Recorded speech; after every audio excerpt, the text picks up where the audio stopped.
do not survive beyond 48 years because of respiratory distress and associated with pulmonary hypoplasia.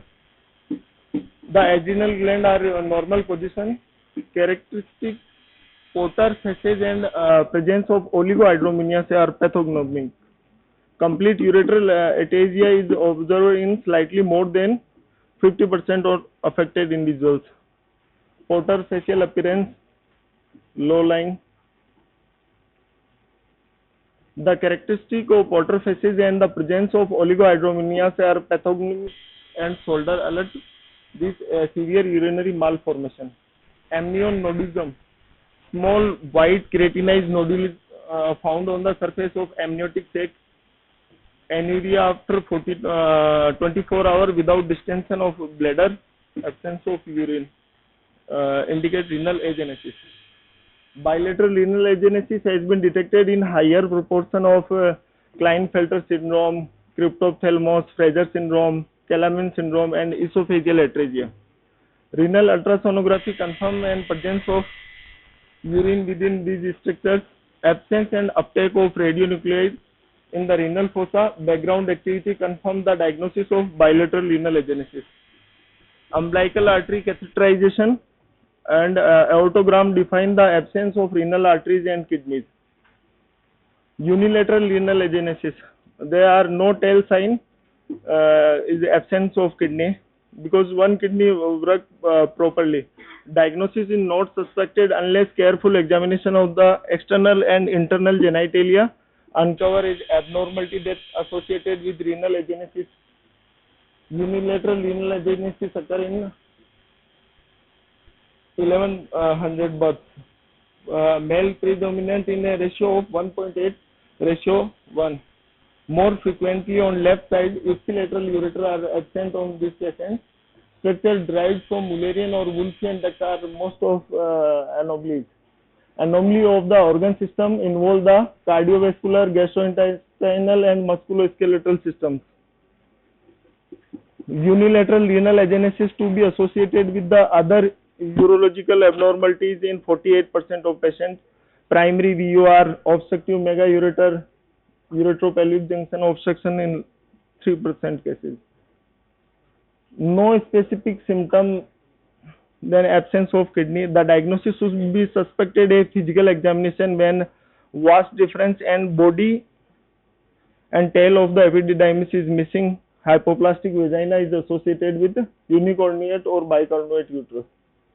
Radionuclide imaging, no clear-cut evidence there is a solitary kidney, increased susceptibility of these patients. Horseshoe kidney.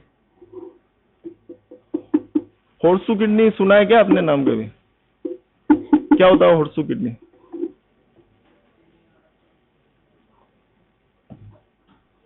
Most common of all renal fusion abnormalities. Most common abnormalities होती है जब हम PCNL वगैरह करते हैं तो इसमें हमको खास प्रिकॉशन रखना पड़ता है. इसमें सुप्राकोस्टल पंक्चर लेते हैं क्योंकि इसके अंदर जो यूरेटर की पोजीशन होगी वो हाई पेल्विस होगा इसके अंदर और यूरेटर लाई लेटरली होगा इसके अंदर. नॉर्मली मीडियली होते हैं और लो लाइंग होते हैं. occur in 0.25% of the population. Fusion occur before the kidney have rotated on their long axis. इसमें लोअर पोल का फ्यूजन हो जाता है. लोअर पोल का फ्यूजन होके they cross the iliac arteries. ऊपर एंटीरियरली और यूरेटर लाइन लेटरली रहते हैं इसमें. In 95% of the patient, the kidney join at the lower pole in small number and isthmus connect both upper pole instead. Calyx normal in number are atypical in orientation. Ureter may be insert high on the renal pelvis and lies are laterally. Blood supply of the horseshoe kidney can be quite variable. Both upper pole are fused in this kidney. Arteriogram showing multiple arteries supply from common iliac arteries. UPJ obstruction causing hydronephrosis occur in 1/3 of the individuals. 60% patients remain asymptomatic for approx 10 years. Associated anomalies, genital anomalies, hypospadias, undescended testis, bicornuate uterus, septate vagina, ureter duplication, VUR, renal parenchymal abnormalities. ये excretory urogram है इसका, जिसके अंदर lower pole of kidney का fusion है, lower pole fusion होके isthmus बनाते हैं, lower pole of kidney fusion होता है इसमें। 13% have a persistent urinary infection or pain, 17% develop recurrent calculi. Renal carcinoma has been reported within the horseshoe kidney in 123 patients. Incidence of Wilms tumor in horseshoe kidney is more than twice. Ectopic kidney, kidney not located in the usual position. 1 in 1,000, but only about in 1 in 10 of these they were diagnosed. Up to 10% are bilateral. Most common होती है ये horseshoe kidney में unilateral renal agenesis या pelvic kidney के अंदर left kidney more commonly affected होती है। Ectopic kidney में फंक्शन नॉर्मली होता है, एबनॉर्मल पोजीशन की वजह से इसमें ऑब्स्ट्रक्शन होता है, यूटीआई का चांस होते हैं, किडनी में स्टोन फॉर्मेशन ज्यादा होता है, वीयूआर का चांस ज्यादा रहता है इसमें। Frequently associated with abnormality of other organ system, uterine, cardiac और स्केलेटल। एक्टोपिक किडनी की लोकेशन होती है थोरेसिक, क्रॉस्ड, इलियक और पेल्विस। पेल्विस में मोस्ट कॉमन इसका लोकेशन होता है एक्टोपिक किडनी, ज्यादातर जो देखते हैं। फिर आता है congenital cystic disease. Kidney is the one of the most common site in body of four cyst, arise from the nephron and collecting duct after they have formed. Cyst को define करने के लिए क्लासिफिकेशन है, बोस्निक classification, 4 categories होती है इसमें। अगर modified Bosniak classification हो तो उसमें सेकंड एफ कैटेगरी और इन्वॉल्व की गई है। कैटेगरी फर्स्ट होती है benign lesion, thin walled, well defined interfaces with parenchyma, no septa, no calcification, no enhancement, only benign, simple renal cyst, इसका कोई ट्रीटमेंट नहीं होता, normal. Category second, cyst complicated by prior infection और hemorrhage, benign cyst, ये भी है mostly benign cyst ही है, with the hairline thin septa, fine calcification होते हैं इसमें, fine calcification, उसमें कोई septa नहीं होता, कोई calcification नहीं होता। कैटेगरी सेकंड में septa होते हैं, hairline और fine calcification होता है। At least 1/4 of lesion circumference should extend outside the kidney so that the smoothness of the wall can be evaluated. Minimal perceived post contrast enhancement, not enhancing high attenuation, 40 to 100, less than 3 cm in diameter होता है इसका। तो thin septa है, haemorrhagic cyst है और fine calcification होता है second के अंदर। Usually no require for treatment. Category second F modified Bosniak classification में होता है। फॉलोअप एफ से फॉलोअप मोर कॉम्प्लेक्स सिस्ट होती है, मोर सेप्टा होते हैं और मोर कैल्सिफिकेशन होता है। Size greater than 3 centimetre. Category third, ये इनडिटरमिनेट सिस्टिक मासेस होते हैं, थिक और irregular calcification in wall of septa, irregular border और यूनिफॉर्म वॉल थिकनिंग और contain small non एनेंसिक nodule.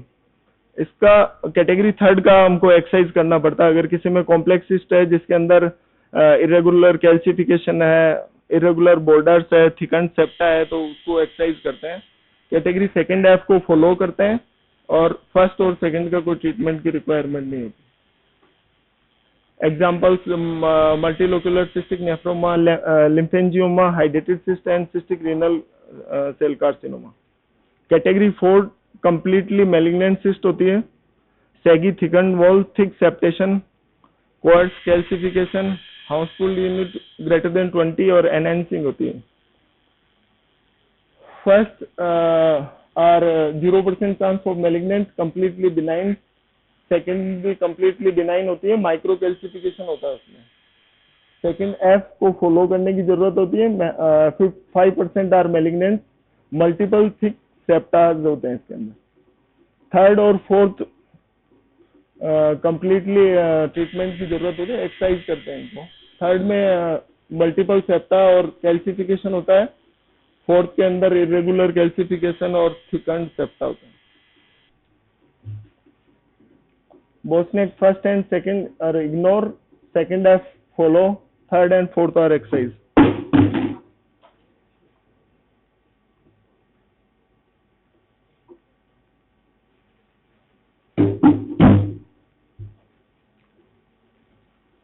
Polycystic kidneys. If you are count the number of cysts, they are simple cysts. If you are not count, then in polycystic. Class में हो sir? Class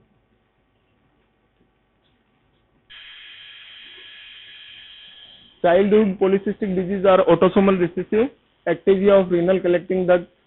Subtype इसके हैं perinatal, neonatal, infantile, juvenile. और associated abnormalities है oligohydramnios. Adult polycystic kidney are autosomal dominant. Pathology: cyst of varying size gradually replace the renal parenchyma. Clinical features are present between 20 to 39 years. Mostly patients are hypertensive, renal insufficiency or hematuria, renal stone, complication of multiple cysts, associated with cyst in liver, pancreas, brain, spleen, ovary and testis, associated with cardiac valvular disorders, abdominal and inguinal hernia, aneurysm of cerebral and coronary arteries, colonic diverticulars are mostly associated with 80% of this patient. Adult polycystic kidney disease. There may be feature of complex cyst. Treatment are excised cyst.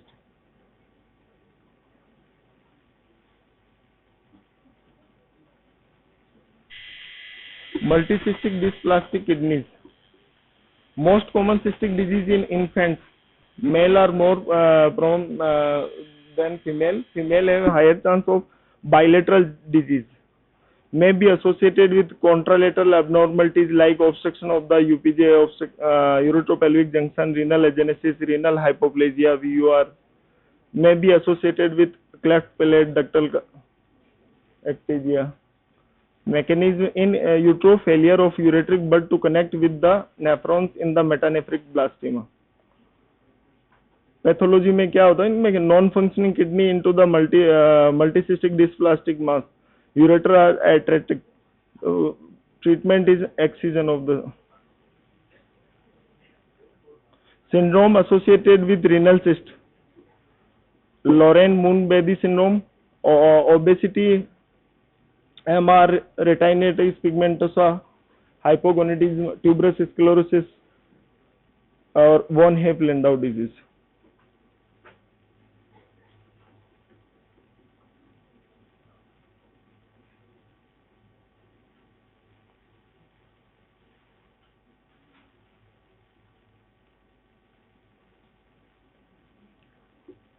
ठीक है, बताओ horseshoe kidney क्या होती है? अभी पढ़ा है ना?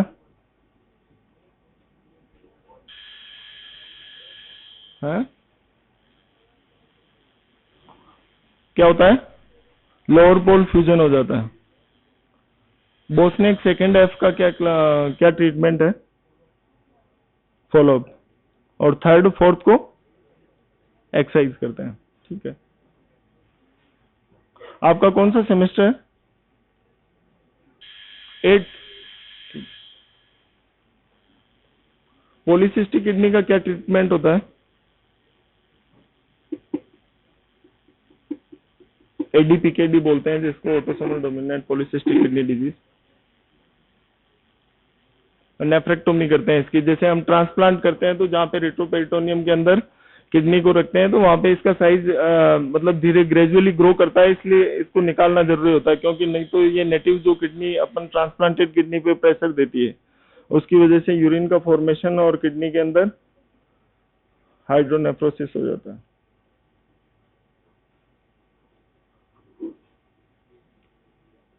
ठीक है, इतना ही है.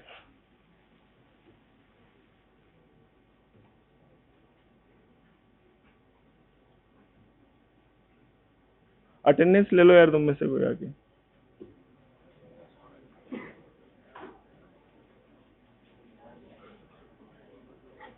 ले लो, कोई एक दिन आके अटेंडेंस ले लो, या लिख दो सबके नंबर. रोल नंबर लिखने हैं? नहीं लिख के क्या, लिख के यहीं लिख लेना यार. वहां कहाँ लिख के देगा? इधर आके लिख ले.